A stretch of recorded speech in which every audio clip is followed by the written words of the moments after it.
Hello, adventurers! Welcome to another exciting underwater adventure. Today, we V's of these magnificent apex predators, guardians of the ocean's delicate balance. In the vast blue depths of our oceans, where the dance of life and survival unfolds, there exists a creature both revered and misunderstood, the shark.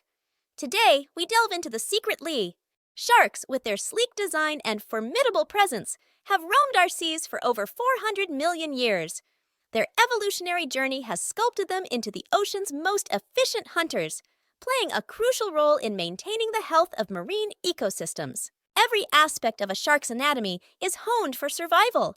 Their skin, covered in dermal denticles, minimizes drag and maximizes speed.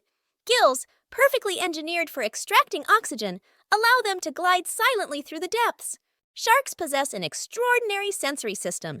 Their ability to detect electrical fields with their ampullae of Lorenzini enables them to sense the heartbeat of hidden prey.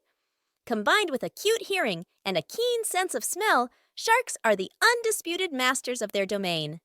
Contrary to popular belief, sharks are not mindless killers, but rather selective feeders, crucial for keeping prey populations in check. Their behavior is as diverse as their species, ranging from the solitary hunter to the social feeder. Despite their prowess, sharks face significant threats from overfishing, habitat loss, and climate change. Their decline can have cascading effects on marine ecosystems, highlighting the urgent need for conservation efforts. The secret lives of sharks, filled with wonder and intrigue, remind us of the intricate connections within our oceans. By understanding and protecting these apex predators, we safeguard the health and diversity of marine life.